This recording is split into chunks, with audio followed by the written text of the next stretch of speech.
Maximum लोग ये सोचते हैं कि एक कर्म संन्यास का मार्ग है, बुद्धि योग का, ज्ञान का मार्ग है, एक कर्म का मार्ग है। दोनों अलग अलग हैं, बिल्कुल भिन्न हैं। भारत यदि सैकड़ों वर्षों तक गुलाम रहा तो इसमें पूरा दोष बाहर के आक्रमणकारियों का या अंग्रेजों का दोष नहीं है। गुलामी की, पराधीनता की नींव किसने डाली? हमारी उस मानसिकता ने डाली। हमारी एक वर्ग की मानसिकता क्या बन गई कि हमें ये संसार की सब चीज़ें अनित्य हैं, अस्थिर हैं, केवल एक ईश्वर ही सत्य है, हमें इन चीज़ों को छूना भी नहीं है, हमें इन चीज़ों को देखना भी नहीं है, तो हमें इनसे निर्लिप्त रहना है। ऐसा करके वो उन चीज़ों को संभाल नहीं पाई जो एक अकूत संपदा थी भारत के पास। तो फिर जो आक्रमणकारी थे, जो विदेशी थे, उन्होंने कहा भाई आपके लिए मिथ्या होंगी ये चीज़ें, हमारे लिए तो ये सोना चांदी हीरा मोती अकूत संपदा है। तो वो लूट के ले गए।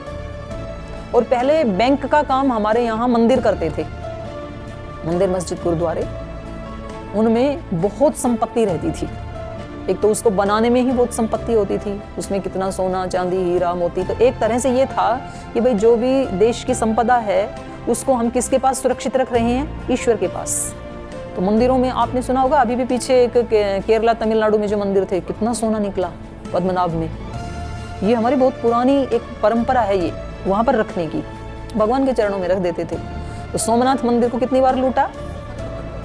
17 बार लूटा। और वहाँ के पुजारी क्या कहते रहे? बोले भगवान आशुतोष अपने आप देख लेंगे, हमें जागने की कोई ज़रूरत नहीं है। मतलब जो लुटेरे आए थे उनको एक एक छोटा पत्थर भी उठा करके मारते तो वो व्यक्ति बाहर नहीं निकल सकता था। किया ही नहीं, बचाया ही नहीं उसको। बोले हम तो भजन करेंगे बस अपना केवल। तो ये जो मानसिकता थी, इसने देश को गुलाम बनाया।